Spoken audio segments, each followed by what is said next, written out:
Hello everyone, this is Mamiyoshi. This time it's the iPhone 17 Pro. I've used it for 2 months, so I'll review how it compares to the 16 Pro and my experience upgrading. Actually, between the 16 Pro and 17 Pro, I also used the Galaxy S20 Ultra. So a comparison video of the S20 Ultra and 17 Pro will be uploaded soon. With that said, let's check it out. And I'll introduce the iPhone 16 Pro and 17 Pro by comparing them. First, the biggest changes this time are the design and the materials. This time, the side material went from titanium to aluminum, and the camera and back designs were quite revamped, but honestly, I've gotten used to this design.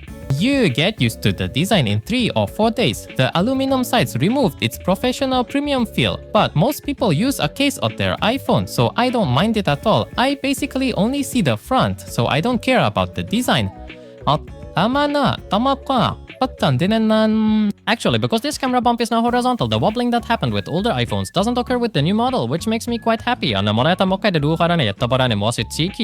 Well, even with a clear case, it doesn't change much, and people using colored cases won't see it at all, so this design is totally fine. In fact, the new one is more symmetrical, so I actually think this one might be better. However, the Apple's position and the open space below the MagSafe, I feel like the previous one was better for that, but I rarely get to see that part, so I don't really mind it. Therefore, I think you don't need to worry too much about the design. Next to the display, the iPhone 16 Pro had ceramic shield, the 17 Pro has ceramic shield too, supposedly 3 times stronger, making it a tougher display. But looking at demo units, small scratches were still present, so I definitely recommend a screen protector. Still, I can definitely tell it's more durable than the 16 Pro, even from the demo units. But the scratches were like that. They were quite reduced on the display model, but I don't think it's completely scratch-proof. And this time, the back panel's material has also changed. While the 16 Pro uses regular glass, the 17 Pro has a ceramic shield back.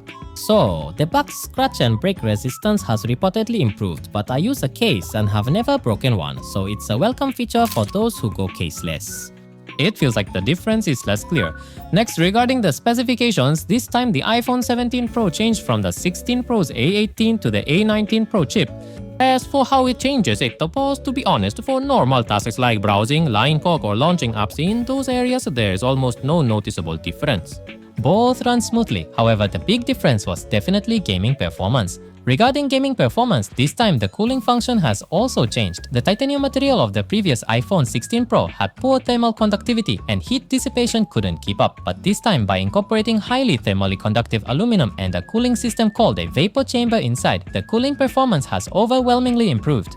I especially want you to watch this game performance comparison video. Even after just 10 minutes of gaming, there was a significant FPS difference. So for gamers or those who frequently do heavy heat generating tasks like long video renders, the 16 Pro and 17 Pro are truly in different leagues in terms of specs. However, for regular tasks, my impression was that the specs weren't all that different.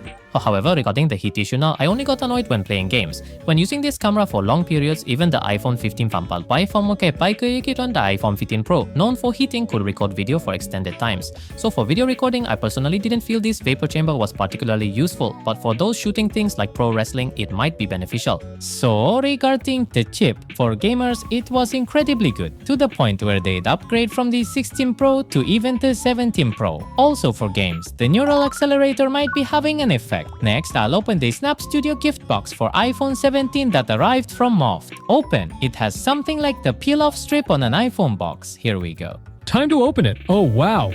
And instructions are on the back of this paper. First, the MOFT leather case for the iPhone 17 series. It's a classic series using MOFT special vegan leather. The case's interior is brushed, so your iPhone won't get scratched. And of course, it's fully MagSafe compatible. Let's try it on the iPhone 17 Pro. It has a leather-like texture that fits firmly in your hand. Unlike typical leather cases that tend to scratch easily when rubbed, this is a highly durable, stain-resistant material. So even if you rub it with a cutter's edge like this, holding it, you'll notice how scratch resistant it is. Here's what the back of the case looks like. The camera bumper is a fully open type. The power button is easy to press, but many models lack camera controls. This one, however, has proper camera control buttons. Of course, you can take photos and adjust parameters by sliding horizontally. The left side has the action and volume buttons. The top is completely clear and the bottom looks like this. All ports are precisely cut out. MagSafe accessories can be used perfectly. The magnetic force is also quite strong. It comes in many colors, so you can match your iPhone or pick a bold accent color, which is highly recommended. This one's for the iPhone 17 Pro, but models for older iPhones are also available. Next is the MOFT multifunctional card case and stand, a MagSafe compatible model. First, it easily attaches to your iPhone's back with MagSafe. And then, when you lift up the card case section, it snaps into place magnetically and you can use it as a stand like this. You can also turn your iPhone sideways and of course, use it as a horizontal stand. It has a stand function, and when you open this part, it's a wallet where you can put coins, cards, receipts, and other such items. You can spread it open like this. The internal structure looks like this, and when you open it up, in addition to the previous features, there's a pocket here. Though it's gone from the iPhone 17 series, you can insert a SIM card here, and on the left side, you can also insert a SIM pin. You can put your coins in this section and your cards in this part. Assembly is also very simple. Just pass this hole through the magnets. Just like this, you snap it into place and then fold the other side as well. This makes it quite sturdy, so unless you try to disassemble it, you won't have to worry about it coming apart at all. You can put quite a few credit cards in here. You can also put cards. I put coins here, but it's totally fine to put them in this other slot. And inside there's a divider. Just by pulling this divider, cards come out and you can pay right away. It magnetically attaches to the MagSafe area on the back, making it a very convenient wallet. Normally, you can just keep it in your bag, but when you don't want to carry a bag, you can simply stick it to the back of your iPhone and carry it around like that. It also works instantly as a stand, making it a truly convenient product. Next up is Loft's 8-in-1 multifunctional stand, part of the Loft bestseller series. Attach it to your iPhone, pull out this part, then this one too, and you can get great height with fully adjustable angles for your phone stand. You can also store cards in this section. When putting it away, just fold it up like this, and it's super compact and portable. Next up is a strap from Loft. You insert this attachment into your phone case, then attach your phone. Then a ring emerges from the speaker hole like this, allowing you to attach a strap. What I found really great about using this now is this clip section. Just by pinching this part, the ring pops out like this. You can attach or detach it by pressing the knob and hooking it onto the ring. This is incredibly easy to use. And here's how it feels on your shoulder. Length is easy to adjust, and it feels good. There's also a central single point attachment. I imagine there are many times you'd want to remove your phone from its strap, so the ability to quickly detach it is a huge plus, and it works not just with Loft cases but with those from other manufacturers too. Then there's the Apple Watch magnetic silicone band. Since it's reversible, you can wear it misty gray on both sides or deep blue on both sides. You can also do misty gray with deep blue or deep blue with misty gray, enjoying your watch in 4 different ways. Since it's magnetic, you can wear your Apple Watch by simply attaching the magnet to fit your wrist. It's also easy to remove. Just peel it off and it comes right off your arm. This is made of silicone, and perhaps because it uses really good silicone, it doesn't attract dust, and it has a very nice high quality feel. So the MagSafe compatible MOFT leather case, multifunctional card case and stand, and the 8-in-1 multifunctional stand magnetic silicone band sling strap. Right now, MOFT's official website is holding a Black Friday sale with up to 40% off, plus there's a 500 yen off coupon, so please check the description box. Next, I think what everyone probably considers most important when buying a smartphone is battery life. Regarding battery life, the official figures show this iPhone 16 Pro at a maximum of 27 hours and the 17 Pro at 33 hours, which is an additional 6 hours. So, the 33-hour battery life of this 17 Pro, which is the same as the iPhone 16 Pro Max, I actually tried it and I definitely felt it lasts much longer than the iPhone 16 Pro. There are articles saying it hasn't changed much, but personally I think the battery life has improved quite a bit. I've used the 16 Pro Max as my main phone before the 16 Pro, but this one probably doesn't last quite as long as that. It feels like it's between the 16 Pro and 16 Pro Max. I'd say it's around 30 to 31 hours, but this varies quite a bit depending on usage. The previous iPhone 16 Pro had a peak outdoor brightness of 2000 nits, while the 17 Pro now reaches 3000 nits. I think most people probably have their screen brightness set to automatic adjustment, so when they're using the iPhone 17 Pro outside, the screen automatically brightens, and I imagine quite a lot of people feel that the battery life is poor. Therefore, if you adjust the screen brightness manually, I think the 17 Pro might feel like it lasts considerably longer. It might be a good idea to try testing these two by turning off automatic screen adjustment once, so I personally felt that the battery life has significantly improved. Next, about the camera. First, for this iPhone 17 series, the front camera has changed. Up until now, it was 12 megapixels, but now it's 18 million pixels and supports the center stage front camera. For instance, I'm holding it vertically now, so I'm getting a vertical video. But by pressing this button, a feature was added that allows vertical shooting with the iPhone, which previously was only horizontal. Regarding my thoughts on this, honestly, I don't think I'll use it much. The reason I don't use it is the preview size. Normally when I film like this, I can preview the video quite large, even holding it away from my face using the entire screen, but pressing this button makes the preview quite small like this, so it's a bit hard to see and I barely use it. I don't use it. I don't often use the front camera itself anyway, but my honest impression is that I don't use center stage much. Now, regarding photos, there are settings like auto zoom and auto rotate, but these can be quite problematic. For example, even when you don't want your face in the shot, the auto zoom might include it, or auto rotate might just turn it by itself. Well, these can be turned off, so you can set it to your liking, but there were times when I felt these features were actually a bit unnecessary, so I've been using it mostly with them off. Therefore, I think this center frame front camera feature really depends on the individual. Students or people taking group photos might be quite happy with this. However, what I personally found really great was this angle. Compared to the usual angle, pressing this button allows for a much wider shot. This is very convenient when using the front camera, so you don't end up in a close-up. I think this is really great, but this feature unfortunately can't be used for videos. In video mode, the field of view is almost the same as previous iPhones, so I felt it would be really great if this could be used for video. However, regarding this, by using an app called Blackmagic Camera, this is the previous field of view, and if you press wide, it gets slightly wider. So by using third-party apps like this, it can be used for video, which was a very welcome feature for me. Regarding the front camera quality, it's pretty much the same, I'd say, maybe slightly better, that level. Thinking about it, Nakang is obviously okay. We've been using a 16 mark and amateur now I can enter 12 megapixel camera sensor until now, but this time it's square. So the pixel count only increased because the vertical height grew and the density hasn't changed, so I feel the image quality is the same. Regarding quality, I don't think the front camera will improve just by upgrading to the iPhone 17 series. The field of view just got wider, and there's another point that's a bit disappointing. This time, because the camera sensor became square, I thought it could be used in super wide angle with a 1.1 aspect ratio. You'll see, when you change this from 1.1 to 16:9, you'll notice this part just expanded. So, it's no longer possible to use the sensor fully in a 1.1 aspect ratio. I don't really understand why, but some people are speculating that even though the sensor itself is technically square, the corners here are apparently shaped like hexagons. And there was an article suggesting that because of this, you can't shoot using the full sensor in a 1.1 ratio. I often took photos in a square format, so this is a bit of a disappointment for me. So, dates. So, for the front camera, I was quite happy that the angle of view was a bit wider. Also, this video has a dual capture feature, allowing simultaneous recording with both front and rear cameras, but I haven't used it. I wished both the rear and front cameras could save to separate files, but it's just burned into the video, making post-processing a bit difficult. Well, it's easy to use, so that's a good point. You can also move it to a different spot like this, but since it's only 4K 30fps and I usually shoot in 4K 60, I probably won't use it much. Perhaps the next iPhone 18 mo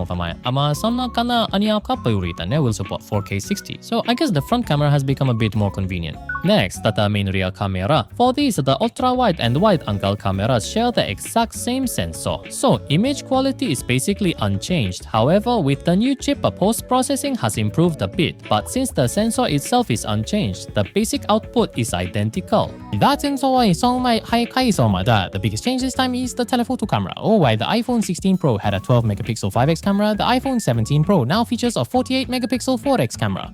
Not only have the magnification and pixel count changed, but the sensor size has also grown significantly, leading to a much better image quality. The iPhone 16 Pro's telephoto weakness, where in dim light it would default to the main lens's digital zoom, is greatly improved in the 17 Pro.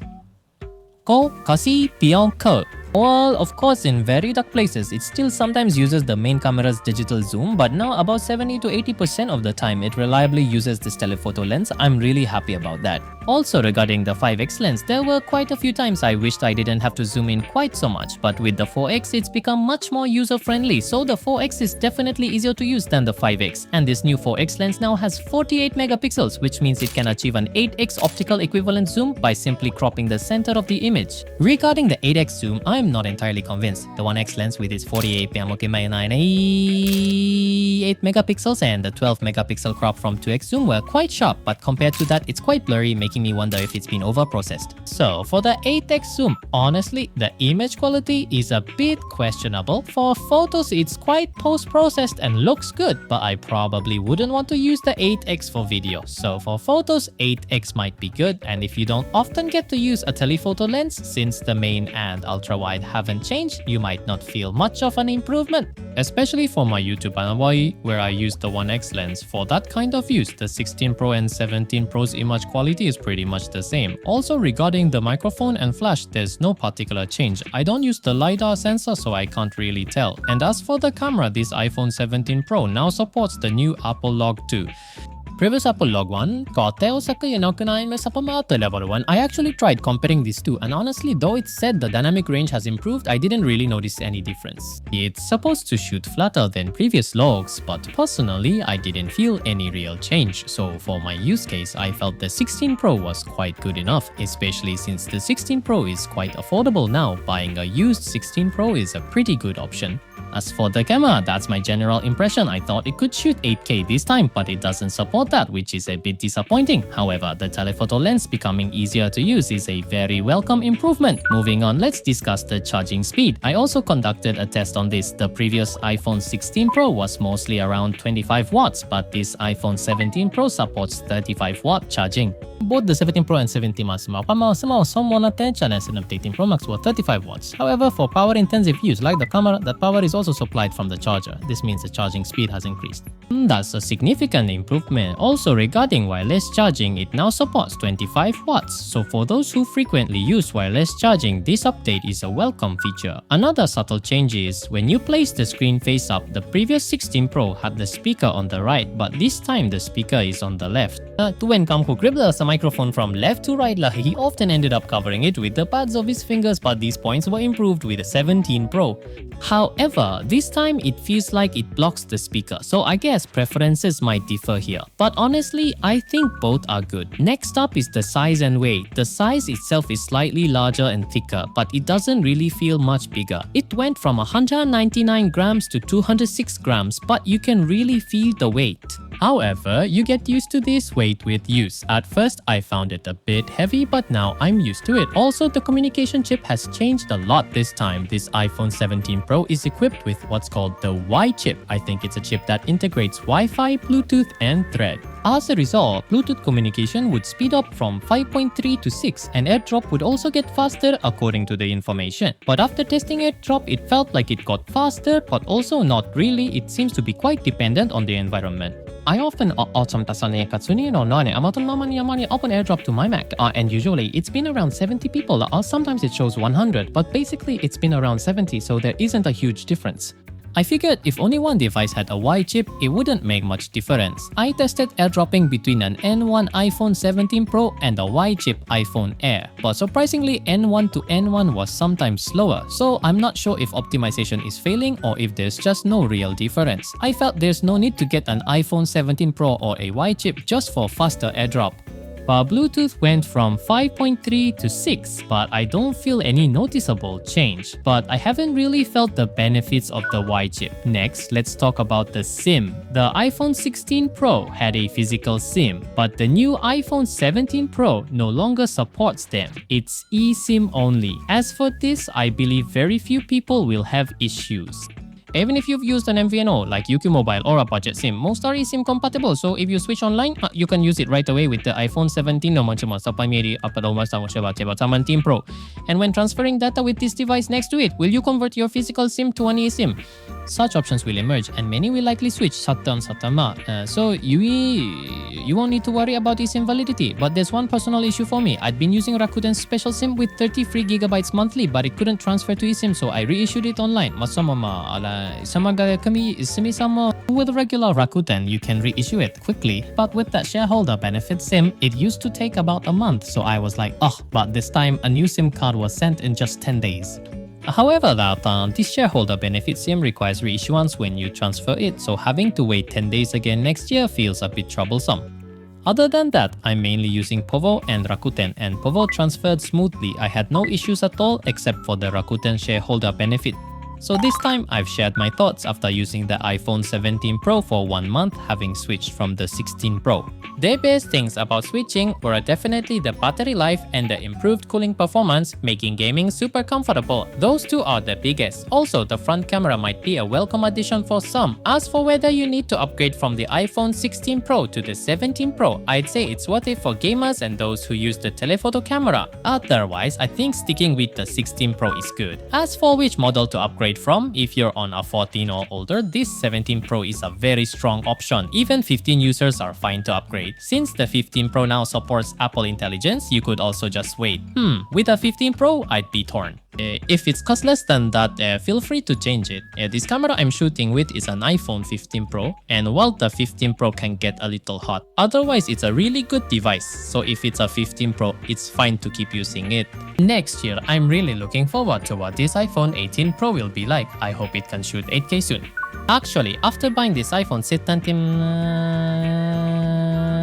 Pro, I also got the 16 Pro Max. So after using both the 16 Pro and 16 Pro Max, I'll show you the differences and which I recommend in the next video. If you're interested, please subscribe and hit the like button. That's all. Bye bye.